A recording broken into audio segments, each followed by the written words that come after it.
아멘.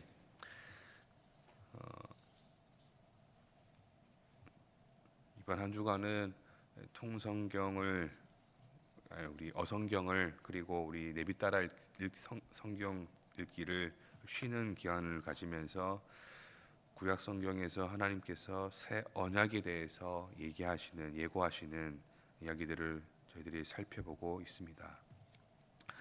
오늘 이야기는 하나님께서 에스겔 선지자에게 특별히 바벨론 포로 땅에서 주신 말씀입니다.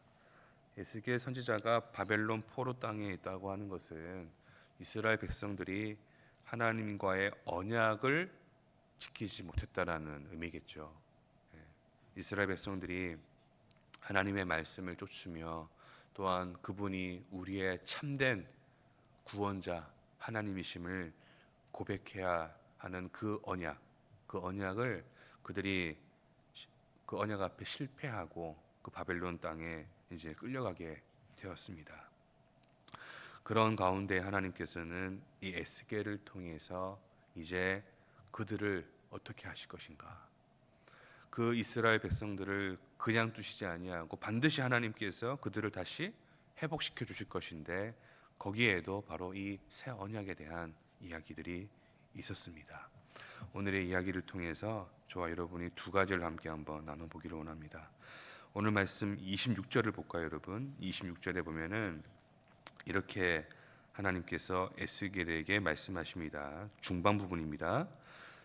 너희 육신에서 굳은 마음을 제거하고 부드러운 마음을 줄 것이며, 굳은 마음을 제거하신다. 굳은 마음이라고 하시는데, 이 굳은 마음이라고 여러분 갖고 계신 성경에 보시면은 각주가 아마 달려 있을 거예요. 제가 가진 성경책으로는 각주에 어떻게 달려 있냐면은 굳은 이것을 돌이라고도 이렇게 되어 있습니다. 돌 같은 마음. 너희의 마음이 돌과 같았다는 거예요. 돌과 같았다. 그리고 이 부드러운 마음에 대해서는 각주에 이렇게 되어 있어요. 고기 같은 마음이라고 되어 있어요. 고기. 그래서 이거를 원문으로 보면 그런 의미입니다. 너희가 돌 같은 마음이었다 그 얘기예요. 근데 그것을 이제 하나님께서 어떻게 해요? 고기 같은 마음으로 바꾸신다 그 얘기입니다, 여러분. 돌 같은 마음이다. 이게 어떤 의미가 있을까요? 이거를 좀 이렇게 우리가 한번 생각해 볼 수 있을 것 같아요. 왜 돌 같은 마음일까? 하나님의 말씀을 거부하고 또 하나님을 따르는 그 순종을 거부하는 그 이스라엘 백성들을 그 영적인 상태를 돌 같은 마음이라고 말씀하시는 것인데, 여러분 돌이라는 게 어떤 게 있겠어요? 차갑잖아요, 또 여러분. 차갑고 그 다음에 거기에는 생명력이 없습니다. 우리가 성경에서 이 돌에 대해서 어떻게 보면은 좀 좋은 의미로 쓸 때가 있어요. 어떤 이제 우리의 신앙이 좀 하나님 향해서 제대로 이렇게 딱 이렇게 잡혀 있다 그런 의미가 되기도 하고, 또 이제 다르게 보면은 반석과 같은 하나님 뭐 그런 의미가 있겠지만, 여기서 말하는 이 돌 같은 마음은 어떤 거냐면은 바로 생명력이 없다라는 거예요. 그래서 어떤 거냐면은 하나님께서 선지자들을 통해서 끊임없이 말씀하셨어요. 경고하셨습니다. 근데 그들 안에 뭐가 없느냐? 찔림이 없는 거예요. 왜? 돌 같은 마음이 되어버려 가지고 그 어떤 말씀도 튕겨버리는 거예요. 하나님께서 말씀만 하신 것만은 아닙니다. 어떤 이적들도 나타내셨고, 또 역사에서 어떤 일들을 예고하셨던 역사의 어떤 순간들을 이루기로 하셨어요. 그런 것들을 그들이 보고 들었지만 돌 같은 마음 때문에 어떻게 해요, 여러분? 찔리지가 않는 거예요. 찔리지가 않는 거예요. 근데 그 돌 같은 마음을 이제 어떻게 해요? 제거하시고 고기 같은 마음을 주신대요, 여러분. 고기 같은 마음을요. 저도 한번 찾아봤어요. 왜 하필이면 고기 같다라고 하셨을까? 누가 이렇게 써놨더라고요. 뭐냐면 고기 같은 마음은 바로 생명력이 있다. 피가 있다.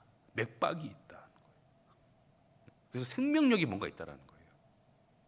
그래서 돌처럼 죽었던 마음을 이제 하나님께서 돌처럼 죽은 마음을 가지고 있던 저희들의 마음을 새롭게 하셔서 어떻게 해요? 생명력이 있는 그 마음으로 바꾸시겠다는 거예요. 이걸 이렇게 얘기할 수 있어요. 너희가 완전히 바뀌어야 된다는 거예요. 변해야 된다는 거예요. 우리가 바뀌어야 된다는 거예요. 그래서 그 고기 같은 마음이 될 때에 하나님의 말씀 우리가 찌를 때에 어떻게 반응이 있는 겁니다, 여러분. 사랑하는 성도 여러분, 우리의 마음은 어땠습니까? 하나님을 알기 전에, 또 하나님을 믿기 전에 우리의 마음이 어땠습니까, 여러분? 다 돌 같은 마음 아니었나요, 여러분? 저도 하나님을 인격적으로 만나기 전에 돌 같은 마음이었던 것 같습니다. 굳은 마음이었던 것 같아요. 그런데 하나님께서 저에게, 또 우리에게, 저희에게 그 부드러운 마음을, 고기 같은 마음을 주셨기 때문에 우리가 때로는 찬송을 부를 때, 또 기도할 때에, 말씀을 들을 때에 감동이 있는 것입니다, 여러분. 이러한 하나님의 은혜가 우리에게 주어졌음을 믿으시기 바랍니다, 여러분.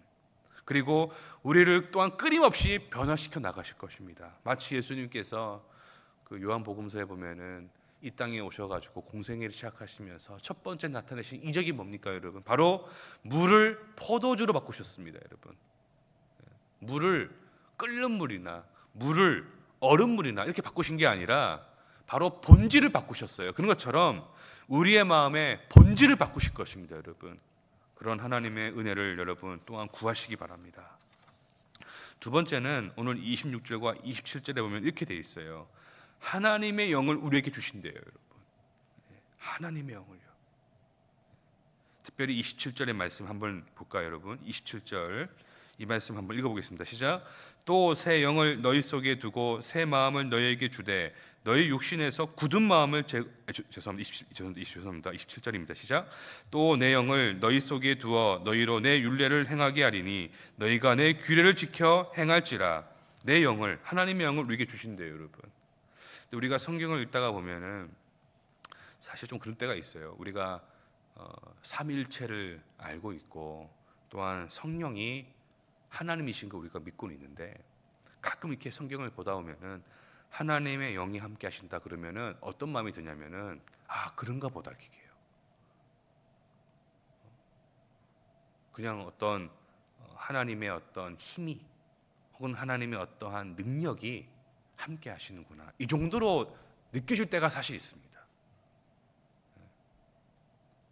만약에 이게 하나님의 영이 아니라 여호와 하나님이 네 안에 있겠다라고 이렇게 기록되어 있었으면 좀 부담이 있었을 것 같아요, 여러분. 근데 우리가 하나님의 영 그러면은 어떤 때는 저도 삼일체를 알고 있잖아요, 여러분. 그런데도 좀 쉽게 느껴질 때가 있어요. 하나님의 어떤 능력이나 어떤 하나님의 어떤 큰 힘이 함께 하시는 거 그렇게 느껴질 때가 있어요. 그렇게 보면 안 되는데, 여러분, 하나님의 영이 우리 안에 있다요. 우리에게 주신대요. 이게 너무나 큰 사실은 놀라운 일입니다, 여러분. 여러분, 하나님의 존재가 우리 안에 있대요. 우리와 함께 하신대요. 우리 안에 계시겠다는 것, 여러분. 사실 이게 좀 충격적으로 다가와야 됩니다. 여러분, 우리는 하나님의 피조물입니다. 그리고 우리는 여러분 영원히 존재하는, 이 땅에 존재하지 못하잖아요. 유한한 존재잖아요. 그런 우리를 나중에 우리를 새롭게 하시고 그러지만 일단 여러분 우리는 연약한 존재입니다. 유한한 존재입니다. 그런 우리의 존재에게 여러분 창조주가 함께 하신다는 것, 창조주가 그냥 옆에 계신 것뿐만 아니라 우리 안에 계신다는 것, 이게 사실 말이 안 되거든요. 이게 비유가 될지는 모르겠습니다만 이런 거예요, 여러분.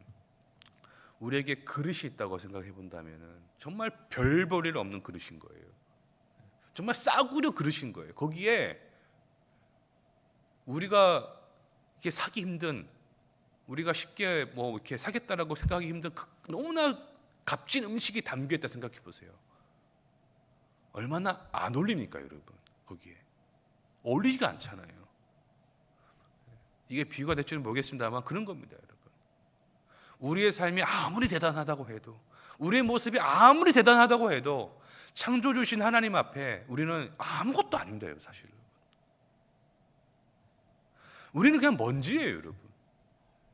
그런 우리에게 하나님이 그냥 옆에 계신 게 아니라, 그 정도가 아니라 우리 속에 계신다는 겁니다, 여러분.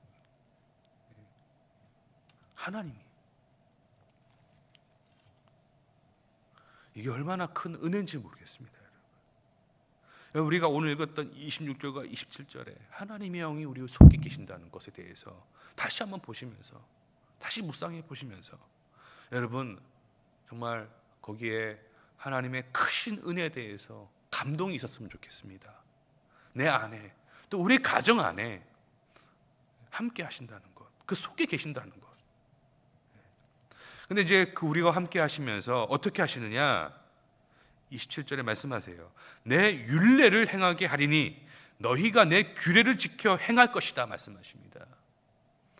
이걸 쉽게 말하면 이제 하나님의 말씀 너희들이 행할 것이다 말씀하시는 것인데, 하나님의 영이, 하나님이 우리 속에 계시는 가운데 우리를 그렇게 바꿔 나가신다는 거예요. 부드러운 마음으로, 고기 같은 마음으로 바꾸셔가지고 그 말씀을 행하게 하신다는 겁니다.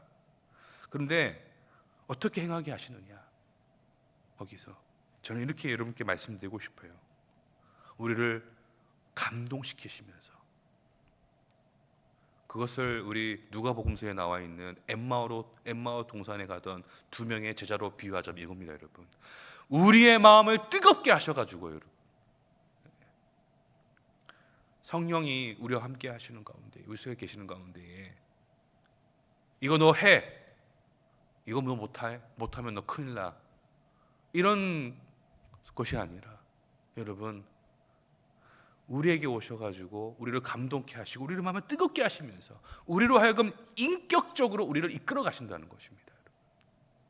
저는 그것을 이렇게 또 표현하고 싶습니다. 인격적인 설득이라고. 끊임없이 설득해 나가시는 거예요.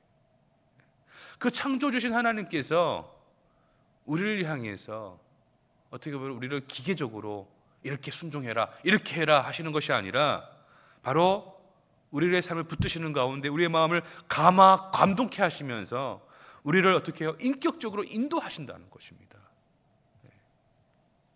그 창조주께서.